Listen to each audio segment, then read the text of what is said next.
America ने फिर दे दिया धोखा। तेजस MK-1A के लिए HAL को इंजन देने में कर रहा देरी, रूस फ्रांस पर ही बड़ा भरोसा। अमेरिका की वजह से भारत के स्वदेशी तेजस MK-1A लड़ाकू विमान के उत्पादन को झटका लगा है। दरअसल अमेरिकी कंपनी जनरल इलेक्ट्रिक GE अगस्त में हिंदुस्तान एरोनॉटिक्स लिमिटेड HAL को F404IN20 इंजन नहीं दे पाई। हालांकि उसने हर महीने 2 इंजन देने का वादा किया था। इस चूक के कारण HAL में असेंबली की गति धीमी हो गई है, जिस पर भारतीय वायुसेना की जरूरतों को पूरा करने के लिए उत्पादन बढ़ाने का दबाव है। सितंबर में भी अभी तीसरा इंजन ही आ पाया है। अमेरिका पहले भी भारत को इंजन देने में काफी आनाकानी करता रहा है। ऐसे में भारत को अपने परंपरागत दोस्तों यानी कि रूस और फ्रांस पर निर्भर रहना पड़ सकता है। अमेरिका की वजह से भारत के स्वदेशी तेजस MK-1A लड़ाकू विमान के उत्पादन को झटका लगा है। दरअसल अमेरिकी कंपनी जनरल इलेक्ट्रिक GE अगस्त में हिंदुस्तान एरोनॉटिक्स लिमिटेड HAL को F404IN20 इंजन नहीं दे पाई। हालांकि उसने हर महीने 2 इंजन देने का वादा किया था। इस चूक के कारण HAL में असेंबली की गति धीमी हो गई है, जिस पर भारतीय वायुसेना की जरूरतों को पूरा करने के लिए उत्पादन बढ़ाने का दबाव है। सितंबर में भी अभी तीसरा इंजन ही आ पाया है। अमेरिका पहले भी भारत को इंजन देने में काफी आनाकानी करता रहा है। ऐसे में भारत को अपने परंपरागत दोस्तों यानी कि रूस और फ्रांस पर निर्भर रहना पड़ सकता है। GE से प्रोडक्शन रेट बढ़ाने की अपील करेगी HAL। इस बीच HAL द्वारा तेजस कार्यक्रम के लिए समय पर आपूर्ति सुनिश्चित करने के लिए अमेरिकी निर्माता से औपचारिक रूप से उत्पादन दर बढ़ाने का अनुरोध करने की उम्मीद है। इंजन की आपूर्ति में देरी इसलिए महत्वपूर्ण है क्योंकि F404 इंजन लाइन को 5 साल के ठहराव के बाद हाल ही में GE द्वारा फिर से शुरू किया गया था। हाल ही में एक इंटरव्यू में HAL के चेयरमैन डॉक्टर DK सुनील ने तेजस के लिए इंजन डिलीवरी के बारे में बताया है। डॉक्टर सुनील ने कहा, हम GE404 इंजन एयरक्राफ्ट में फिट करेंगे और हम इसकी डिलीवरी करने के लिए तैयार हैं। सारे एयरक्राफ्ट बन चुके हैं, बस इंजन की कमी है, आपको पता है।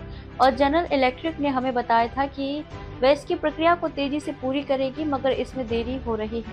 AMCA के लिए भी GE का F414 इंजन भारत में तेजस MK2 और 5वीं पीढ़ी के light medium combat aircraft AMCA लड़ाकू विमान के शुरुआती संस्करणों के लिए GE से अधिक शक्तिशाली F414 इंजन का भी चयन किया है।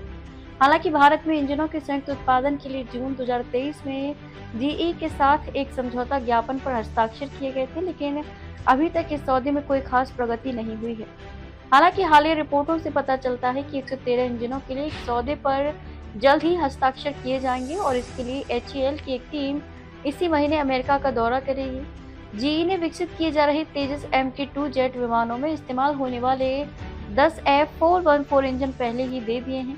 फ्रांस में इंजन तकनीक देने में कर रहा भारत की मदद। हाल ही में हिंदुस्तान टाइम्स की एक रिपोर्ट के अनुसार फ्रांस की सफरान भारत के रक्षा अनुसंधान एवं विकास संगठन यानी कि DRDO के सहयोगी संगठन GTRE के साथ मिलकर 12 साल की समय सीमा में लड़ाकू इंजनों के 9 प्रोटोटाइप विकसित करेंगे।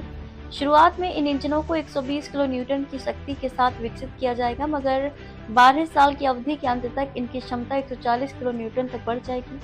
इसके लिए फ्रांस की सफरान कंपनी DRDO का साथ देगी। DRDO को 100% तकनीक सौंपेगा फ्रांस। मीडिया रिपोर्ट्स के अनुसार जेट इंजन भारत में भारतीय बौद्धिक संपदा अधिकार IPR के तहत विकसित किए जाएंगे।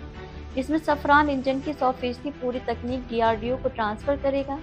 DRDO के पास खुद की क्रिस्टल ब्लेड तकनीक भी है। फ्रांस की ये तकनीक भारत के AMCA, MKII और भविष्य के लड़ाकू विमानों के लिए 120 किलो न्यूटन थ्रस्ट इंजन बनाने की पूरी तकनीक भारत को देने के लिए तैयार है।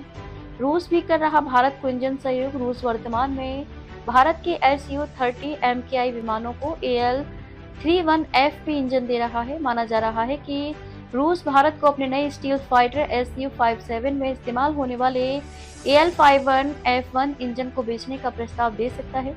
वहीं भारत का GTRE कावेरी इंजन के लिए स्वदेशी इंजन के विकास में शुरुआती चरण में है और रूस से इस संबंध में सहयोग मिल रहा है।